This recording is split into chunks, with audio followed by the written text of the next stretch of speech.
जय हिंद। चलिए आज हम लोग देखते हैं क्लास 12th का केमिस्ट्री का सेकंड चैप्टर आपका विद्युत रसायन। अच्छा चैप्टर का नाम है विद्युत रसायन। विद्युत रसायन का एक सबसे इम्पोर्टेंट टॉपिक हो जाता है, ठीक है, विद्युत विच्छेदन। विद्युत विच्छेदन क्वेश्चन पूछता है आपका विद्युत विच्छेदन क्या है, इसकी क्रियाविधि का वर्णन करें। ठीक है, विद्युत विच्छेदन क्या है, इसकी क्रियाविधि का वर्णन करें। इस प्रकार से विद्युत विच्छेदन का सेटअप तैयार किया गया। ठीक है, आप लोग को दिख रहा होगा पूरा क्लियर इस प्रकार से। ठीक है, समझ गए हम विद्युत विच्छेदन क्या होता है। विद्युत विच्छेदन जब हम किसी भी जलीय या लवणीय घोल में विद्युत धारा प्रवाहित किया जाता है तो वह विद्युत धारा प्रवाहित करने के कारण वह क्या होता है, आयन के रूप में आयनीकृत हो जाता है, अर्थात आयन के रूप में टूट जाता है, अर्थात चार्ज के रूप में अलग अलग टूट जाते हैं। प्लस वाला अलग हो जाते हैं, माइनस वाला अलग हो जाते हैं। तो प्लस और माइनस में टूटने की क्रिया को हम लोग कहते हैं विद्युत विच्छेदन। विच्छेदन की मतलब ये होता है दो अलग अलग हिस्सों में टूट जाना। ठीक है, विद्युत विच्छेदन। उसके बाद क्या करेंगे, विद्युत विच्छेदन के इस प्रकार से हम लोग क्या करेंगे, सेटअप तैयार कर लेंगे, मतलब अलग इस प्रकार से आकृति छाप लेंगे। इस आकृति में क्या किया जाता है, सबसे पहले विद्युत अपघट्य बर्तन लेते हैं। एक बर्तन ले लीजिए जो विद्युत अपघट्य बर्तन रहेगा। ठीक है, इसमें दो छड़ लीजिएगा, दो रॉड ले लीजिएगा। यहाँ पे एक छड़ इधर बाईं ओर रहेगा, एक छड़ इधर दाईं ओर रहेगा। ठीक है, जो छड़ बाईं ओर रहेगा उसको हम लोग एनोड कहा के चलते हैं, वह हमेशा प्लस होता है। ठीक है, जो छड़ दाईं ओर होता है वह हमेशा माइनस होता है, जिसको हम लोग कैथोड कहते हैं।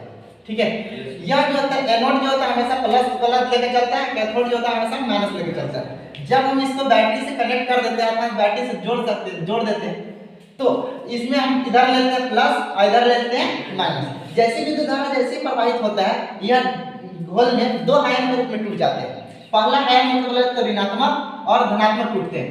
ऐसी स्थिति में आयनीकृत होने के कारण जो होता है धनात्मक वाला भाग जो होता है, यहाँ पे धनात्मक, इससे टूटेगा धनात्मक, यह धनात्मक वाला भाग जो होता है कैथोड प्लेट की ओर अर्थात ऑक्सीकरण की घटना होने लगता है, मतलब धनात्मक वाला उधर चला जाता है ऋणात्मक की ओर, और जो ऋणात्मक वाला होता है वह किधर चला जाता है, धनात्मक की ओर चला जाता है। मतलब ऋणात्मक वाला धनात्मक की ओर चला जाता है और धनात्मक वाला ऋणात्मक की ओर चला जाता है, मतलब आयन आयनीकृत हो जाता है और इधर वाला उधर इधर हो जाता है। इसी घटना को हम लोग कहते हैं विद्युत विच्छेदन।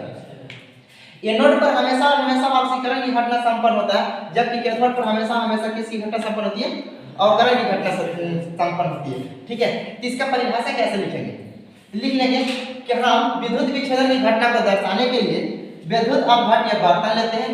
इसमें दो छड़ लेते हैं, जिसमें एक को एनोड कहते हैं तथा दूसरे को कैथोड कहते हैं। एनोड और कैथोड को हम लोग बैटरी के द्वारा कनेक्ट कर दिया जाता है। बैटरी के द्वारा कनेक्ट करने के बाद विद्युत धारा प्रवाहित किया जाता है।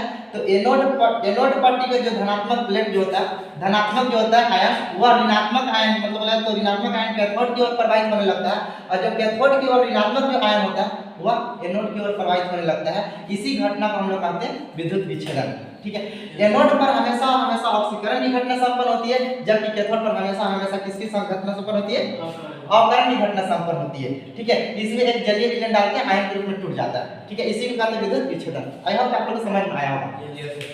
आप लोग जानते होंगे जब हम काची करते हैं, जल में करंट हम लोग सटाते हैं, करंट सटा कर मछली मारते हैं, तो वहां पे भी विद्युत विच्छेदन की घटना संपन्न होता है। ठीक है, दो तार को जब पानी में डालते हैं तो पानी में डालने के बाद क्या होता है, आयन के रूप में टूट जाता है, जिसकी वजह से मछली झटका लगता है, मछली का क्या हो जाता है, मर जाता है। तो वह आयन के रूप में टूटना ही मतलब विद्युत विच्छेदन, वहां पे विद्युत विच्छेदन की घटना ही होता है। ठीक है, आयन के रूप में टूटना।